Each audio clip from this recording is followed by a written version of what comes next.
Hello everyone, Charles Watts here, the Arsenal correspondent at Goal, joining you on Wednesday. We are halfway through the week and we are one day away from Arsenal, hopefully, fingers crossed, booking their place in the quarterfinals of the Europa League. We will be speaking to Mikel Arteta and a player later this afternoon. I think that press conference starts at 1 o'clock. I'll be involved in that. And if I get the time, hopefully I'll pop on afterwards and record a video talking about what Mikel had to say. And then obviously it's match day tomorrow at the Emirates. Arsenal going into that one with a 3-1 lead thanks to that fine victory over in Athens last week, secured by those two late goals, which have certainly put a completely different complexion on this tie going into the second leg. But Arsenal won't be taking anything for granted. That defeat to Olympiacos last year at the Emirates in the last 32 of the Europa League still fresh in everyone's mind, and Olympiacos have won on each of their last two visits to Emirates Stadium, so no one taking anything for granted just yet. Yes, Arsenal have a commanding lead. Yes, they have 3 away goals, but I don't think anyone is going to be booking their spot, booking a plane ticket for the wherever they end up going in the quarterfinals just yet. Still work to be done, and although I think Mikel will probably rest a couple of players or take the opportunity to rotate a couple of players ahead of the game against West Ham, he'll certainly still be going very, very strong to make sure that Arsenal get this job done and there are no slip-ups like what happened last year. So like I said, the press conference is later today, so hopefully I'll get time to do another video later on today to just discuss what he had to say, focus a little bit more on the match. Today I just wanted to go over a few things that I've been thinking about really that I wanted to discuss, and obviously very keen to hear your views as always, so please do whatever I'm talking about. If you've got an opinion on them, let me know what they are in the comments below and I'll go through them when I can and try and get back to as many of you as possible. First person I wanted to talk about was Thomas Partey, who I thought had a really interesting game at the weekend against Spurs. Sort of a game of, I wouldn't even say two halves, I'd say a game of 2/3, really. I think the first third he was absolutely excellent. The second third he was almost as good, and then the third third he dropped off pretty dramatically, and I think that says a lot about his fitness and the injury issues that we've seen Thomas Partey have. But what we saw in that certainly in the first hour, I thought, was, again, it was a sign of just how important a player he is going to be for Arsenal. It's so important now that Arsenal get him fit and they get him to the level where he can play 90 minutes and not tire dramatically. I mean, I think he's only had 4 or 5 90-minute appearances since he's joined Arsenal so far. He came off very early against Olympiacos last week, which I presume was in preparation for the Spurs game, because Arsenal know exactly how important Thomas Partey is. And I thought he performed in that first hour against Tottenham. He showed why he's so important. I think it's been said before, he makes players around him look better. He plays with such an ease, disrupts the play, he breaks it up, he wins possession, he feeds it forward with his passing ability, he drives forward at times as well. And I thought he looked really, really good for that first hour alongside Granit Xhaka. The two of them have certainly formed a nice midfield partnership together, which is very, very positive. And I just thought it was a really interesting performance from Partey. I've seen a lot of people say, he had a really dreadful second half, and he did fall away. There's no doubt about that. But I thought the whole Arsenal team did. I think they totally lost their heads for that especially the last 15 minutes or after the red card. But I think in terms of Thomas, I think a massive, massive part was his fitness levels just went straight through the floor when he sort of crossed the hour mark or the 70-minute mark, and that's going to improve. There's no doubt about it. The more games he plays, the more regularly he plays, because it's been so stop-start for him. If he can play 2 months now without getting an injury and just continue to play, his fitness levels are just going to go straight up, and we're going to see Thomas Partey performing at the level he did for the first 60 minutes against Spurs consistently for 90 minutes week in, week out, and that is going to make Arsenal so much of a better team. Gilberto was talking about him this week, which I thought was really interesting. I mean, Gilberto is probably the last truly great central midfielder Arsenal had, not counting, say, a Cesc Fabregas type player, but, a truly great sort of dominant midfield player who can sit deep, protect the defence, can also get forward and chip in with goals as he did during his latter stages of his Arsenal career.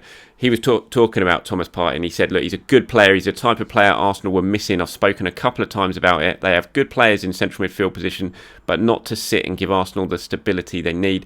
Look at the game against Spurs. It was great to see how he managed his game, how he managed that position, helping his teammates. You know that it's very important about this. You know what is very important about this particular position?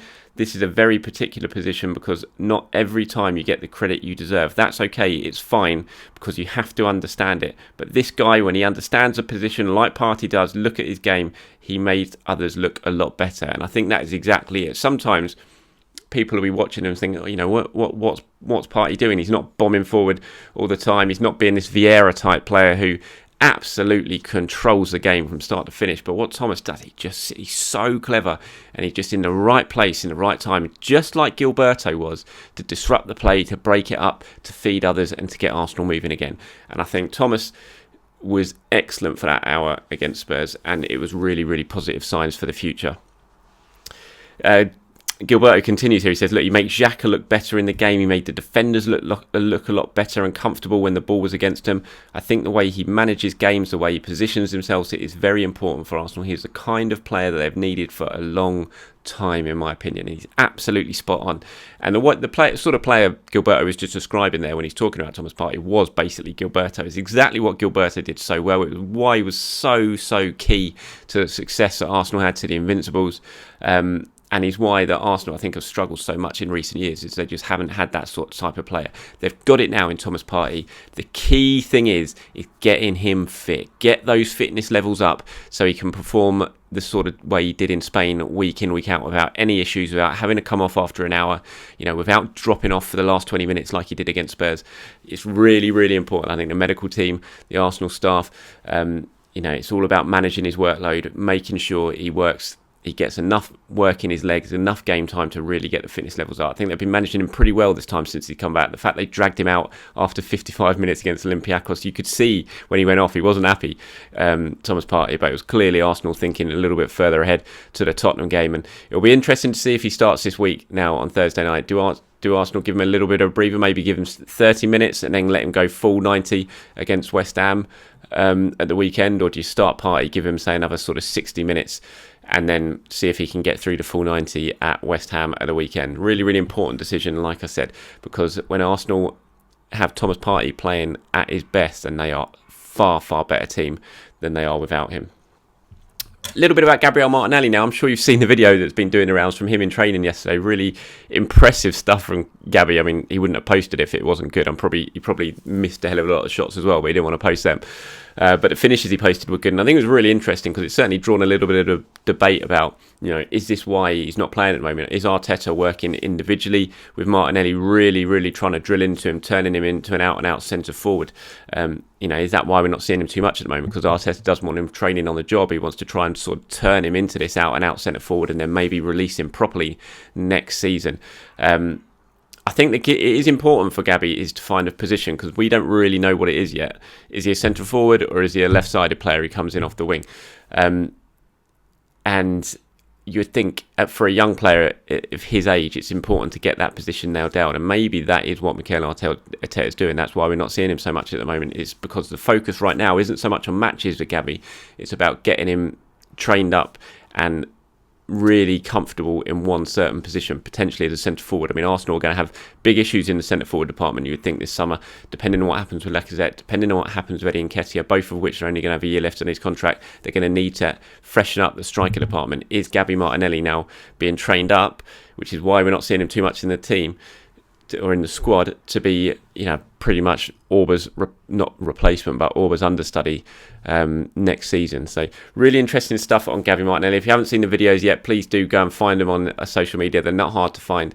Some really lovely finishes from Gabby, and it'll be interesting to see whether that is the reason behind the absence, which is surprising a fair few of us at the moment, or the lack of game time for Gabby that is certainly happening at the moment. Joe Willock, a little bit of discussion about him having a very good time up at Newcastle at the moment. Newcastle might be rubbish, but Joe Willock's not. He's playing very, very well and made a big impression. The Newcastle fans certainly like him up there. They would absolutely want to keep him permanently. He's been talking about his future and whether he would like to stay at Newcastle. He said, I've been at Arsenal since I was 4.5, so coming to a new club, coming up north to Newcastle was a bit scary. But as I came up here and settled and I saw the love from the fans that I'm receiving, of course I'd love to continue playing here. Now, a big part of this will be whether Newcastle are still in the Premier League or not. If Newcastle get relegated, then I think you can kiss the chances of Joe Willock signing for them goodbye. A, because I don't think they'll be able to afford the price that Arsenal would want for him, and B, Joe Willock would want him to stay in the Premier League. He doesn't want to be dropping down to the Championship. Really good to see Joe Willock playing well. He's got something about him. We've all known that. When he has played for Arsenal, certainly in the cup competitions, he's made a difference. He's a type of player that Arsenal don't have too many of. That late runs from midfield. He's doing more than that at Newcastle, though. He's playing much more as a box-to-box player, and he's really shown his quality. So that's good to see. I do think with him, and I've mentioned this before, as well as a few of the other players, potentially like Reece Nelson, Ainsley Maitland-Niles, I think this summer is the time for Arsenal to potentially look to cash in on them, raise money, rejig the squad even more that they need to do, bring in cash, which will be key to rejigging the squad. And I think if you can get a decent amount of money for Joe Willock, if Newcastle stay up and are interested in signing him permanently, then that's something Arsenal should probably look to do. I think it'd be good for Arsenal, and I think it'd be good for Joe Willock as well, because I think when you look long term, does Joe Willock really have a future as a first team regular at Arsenal? I don't think he does. You might disagree with me. Let me know. As always, please do reply to this with your comments, with your opinions, and I'll try and go through them as much as I can and try and get back to them as well. So that's Joe Willock done with. Now a little bit on Bukayo Saka. Obviously went off injured at the weekend against Spurs at half-time with a hamstring problem. Like I said, Mikel Arteta will be speaking to us later this afternoon, where we'll get the very latest update on Saka and his fitness. It didn't look like he was training yesterday at London Colney, which is no surprise given it's a hamstring problem. As I said yesterday, I think we're probably looking at best case scenario a couple of weeks for Saka. If there's anything wrong with his hamstring, they're not going to rush him back. Because you don't want to take any risks when it comes to hamstrings, because suddenly you could end up being out for 6 weeks, 2 months, something like that. So even if it's a very minor strain for Saka, I think you're looking at a couple of weeks with him, which is a shame because he's obviously such an influential player. But given the amount of games he's played this season, it's no surprise he's picked up a little bit of a niggle somewhere along the line. And as I mentioned in yesterday's video, this is a big opportunity for someone like Nicolas Pepe to step up now over the next couple of games and really try and make a big impact, which he did at the weekend when he came on against Tottenham with that brilliant ball to set up the move that won the penalty for Alexander Lacazette. Before we go then, I just wanted to talk a little bit about contracts in Arsenal. I've been getting a lot of questions, loads and loads of questions about it on my social media and on here on YouTube as well, asking, what's going on with the contracts, what Arsenal are going to do in the summer with their strikers. And it is an interesting one. Mikel said last week that this summer's probably just like the last couple of transfer windows. It's going to be unprecedented in terms of the business that Arsenal need to get done in terms of transfers, but also in terms of contracts. You look at Lacazette, Eddie Nketiah, both gone down to their final year of their contract. What are Arsenal going to do with that? Two of their strikers, their squad strikers. One of them's basically a first team player in Lacazette. What are you going to do with those two? Are you going to convince them to stay? Do you want to convince them to stay, or do you want to cash in? I would say they probably want to cash in on both. So something's going to happen there. You've got David Luiz as well, who will be out of contract in summer, playing very, very well at the moment. Is he worth another year extension if he wants to do that? Personally, I'm beginning to lean towards the idea of actually giving him a new one, but I think if you're looking at it as a business sense, is that a wise decision? I'm not sure, but I think he's playing so well at the moment that, and he's so good behind the scenes that potentially it might be worth him sticking around for another year if you can get a good deal and you're not throwing silly money at him. Whether he wants to do that, I'm not sure. I'm sure there'll be other clubs who'll probably offer him more than a year's contract, and I can't see there's any way Arsenal would do that. So that's a conversation to be had in the summer. And then you've also got players who aren't into their final year yet, but you think have got to get a new deal and get them tied down. I'd be putting Emile Smith-Rowe absolutely into that bracket. I think he's got a couple of years left now at Emile, but you absolutely got to get him signed up. You did it with Bukayo Saka, that was key. You did it with Gabriel Martinelli recently, that was key. I think you've got to get that done with Smith-Rowe now. You can't afford to be risking Smith-Rowe going down to his final year or anything like that. You've got to get that deal done for him. He absolutely warrants it. His form since Christmas has been fantastic. He's now been called up to the England under-21s. If anyone deserves a new contract at the moment, it's Emile Smith-Rowe. And you don't want to be losing your young academy stars or risking losing your young academy stars. So I think that has to be a priority for Arsenal. Kieran Tierney as well. What a player. He is fantastic. And if you haven't seen it yet, Arsenal posted a YouTube video of their mic'd up series that they're doing now, and they focused on Kieran Tierney during the Tottenham game. It's absolutely brilliant. It's well worth your time. I think it's about 5 or 6 minutes worth of video listening to what Kieran Tierney's saying during the game at the weekend. Fantastic. What a player he is, future captain at Arsenal. You'd think they need to get him tied down to a new contract. He absolutely warrants it as well. So lots of work that Arsenal need to do in terms of transfers and contracts. I think that's why it's so important that they get Richard Garlick on board as soon as possible. He's obviously coming in to replace Husfami, who left. He was the man who dealt with all the contracts and that negotiations, that sort of thing. Garlick, who is coming in from the Premier League, is going to be the new man to do that. Arsenal are very excited about that appointment. They think he's very experienced and will help them get the deals done that they need to be done. But he's not on board yet, and they need to get him in place and working, because this summer, as Mikel said, is going to be another unprecedented one at Arsenal when it comes to transfer dealings and contract situations. So I think he is going to be absolutely key to that, and they need to do it because there's so much work that has to be done at Arsenal going forward ahead of next season. Right, that's about it from me today. Thank you very much for watching, everyone. Do appreciate it, as always.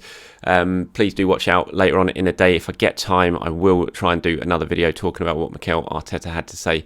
And then tomorrow I'll do one looking ahead to the match on I was going to say Thursday evening. I suppose it is Thursday evening. It's about a 6 o'clock kickoff, isn't it? Just before. And I'll do my predicted 11, team selection issues, that sort of thing. Thank you for watching. As always, everyone have a very good day, and I'll speak to you soon.